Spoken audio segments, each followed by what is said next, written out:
My children were aged probably 4, 5, 6, something like that. And as a non-swimmer, I decided very strongly that they were going to learn to swim. I was spending a lot of time sitting by the side of the pool, watching them, marvelling, as I don't swim myself, at A, how fabulous they looked, and B, how on earth did they float? How did they, overcome their fears? And I suppose because I'm a mum, a teacher, I'm running my own business, there is always that anxiety of when am I going to fit in time to do any painting? When am I going to have time to do any drawing? So every opportunity, in actual fact, is an opportunity to draw. And they were my muse, they were my centre of my world. So I very surreptitiously had backs of envelopes in my handbag, and I would sit there scribbling, drawing.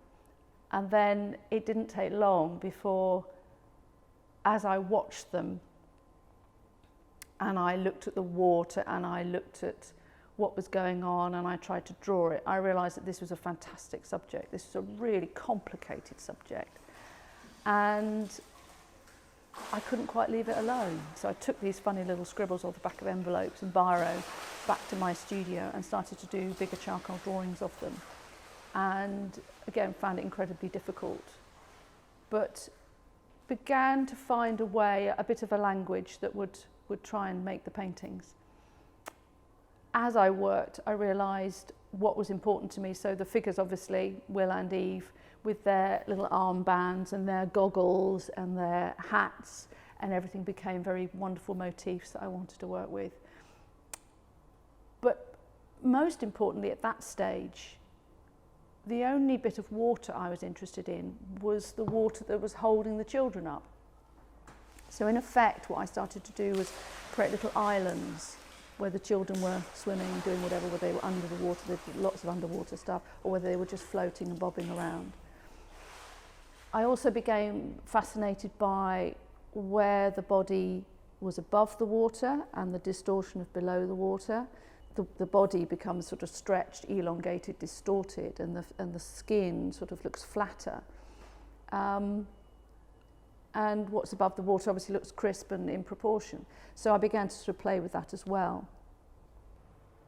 I suppose, not inevitably, but there is this trap of having really nice drawings and then trying to copy or illustrate what you've got there. And for a while I did that, and then I realised that I couldn't just put the figures in.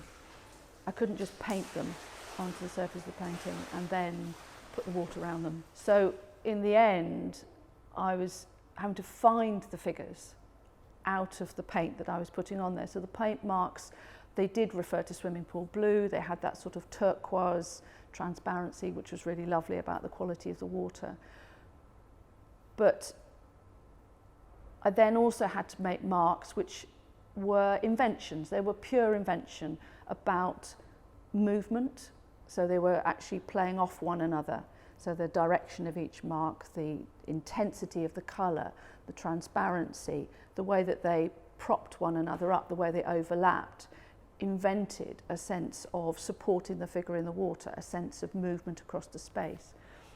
So those marks came and went until there was a little bit of alchemy that happened. And there would be one or two marks that just sort of implied the figure, and perhaps then I would do a drawing and go, right, where is the figure, so that I could then be more confident about where I could then bring out the face or the hand or the head or the foot, wherever it was, to give this sense of the figure being there. The problem solving is the best bit about painting. It never goes to plan. It always becomes something you hadn't anticipated, and it is the surprise which is really, at the end of the day, what I love. So I like the way, at the end of the day, when I produced those particular paintings, they were way beyond what I had expected. They really had captured something about Will and Eve, and that was quite important too. They weren't just any children, it was something about their mannerisms, the way they floated in the water. It wasn't just a generic small child in the water.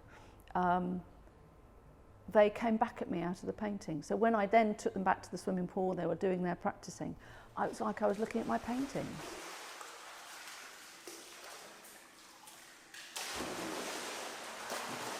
There came a point when the turquoise blue became too obvious. It became too, again, on the verge of illustrative for me. But then I began to turn my attention to other things that were going on in the pool, not just Will and Eve swimming, not just the colour of the swimming pool, but the sound of laughter, the smell of the chlorine. And again, if you sat by a pool, a sort of public swimming pool, it's echoey, noisy, smell of chlorine, it's unbearably hot. And this bright yellow seemed to need to be in the paintings. And it was purely a reference to the sound, the laughter, the echo.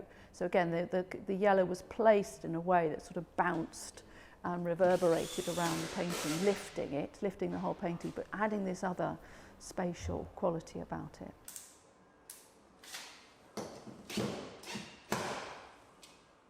I think with any body of work, there seem to be little chapters within it. And the painting seems to dictate where it's going to go, more than me, more than the artist. It's a sort of interesting relationship between your subject, the painting, and yourself. And the paintings, after a while, I'd finished quite a few of these big paintings. They were great. I thought, great, I'll do some more. And they stopped working. I couldn't keep using the same language. And so no matter how hard I pushed, how repeated, they just wouldn't budge. And I remember going back to the pool and drawing, and I had a whole day working away, and the drawings were awful, absolutely awful. They were awful because I knew everything about that was going on. They didn't tell me anything I didn't already know, and I needed to find out what I didn't know. I needed to see the subject again with fresh eyes. So I started scribbling. It was the last 20 minutes of the day, and I was scribbling, grabbing a felt tip pen, grabbing a biro,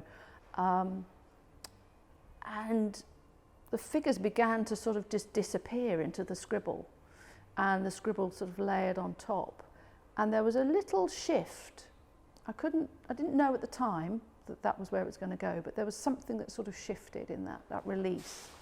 So out of desperation, out of scribbling, what you have to do is more scribbling, because if you invent a new language for your work, you've got to become really familiar with it. And I'd become familiar with the other, and I didn't know about this scribbling. I didn't know if it had mileage. I didn't know if it could actually hold up the subject in the way that I anticipated. So I began to work with oil bars. I began to do scribbling on paper.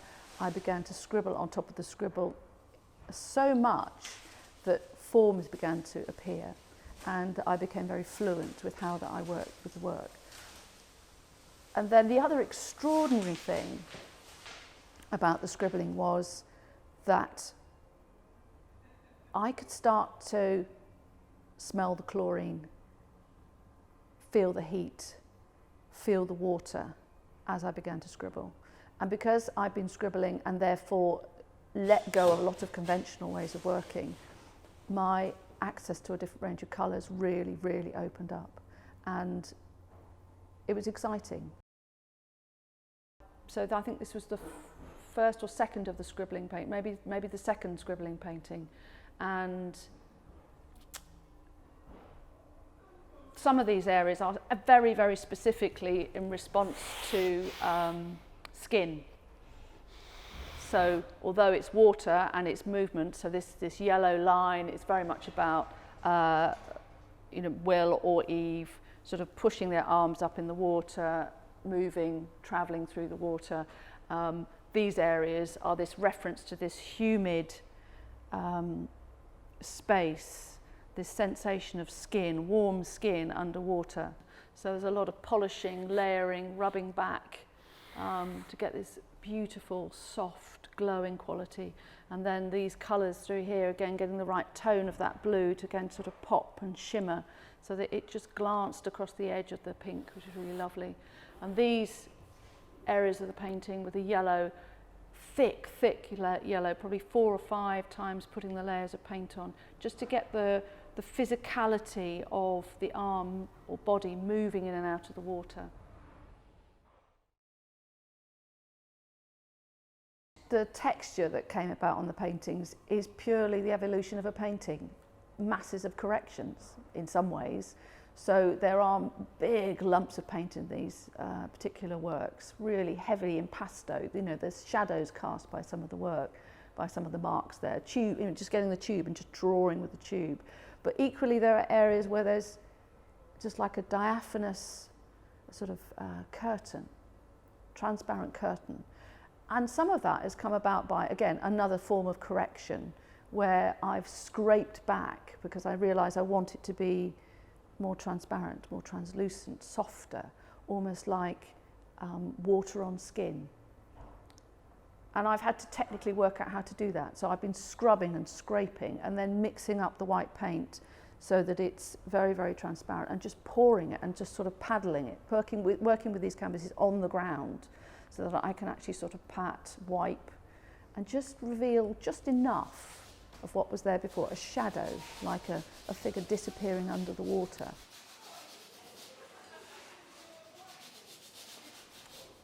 So this was the first of the 12-foot paintings,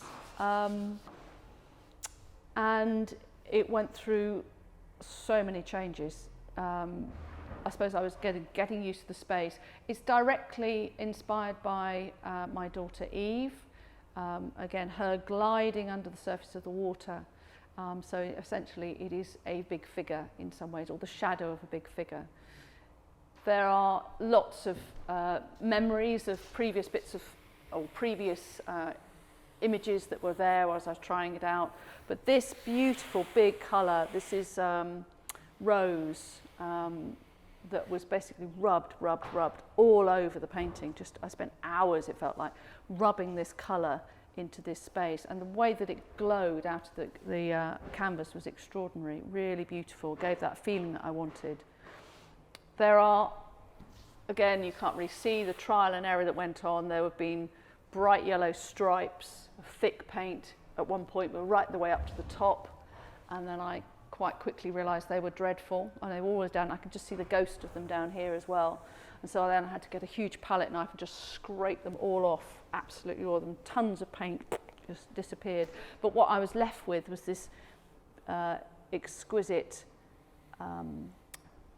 sort of, again, ripple, shadow, glow that seemed to give more form to the rose shape, which is exciting, really exciting.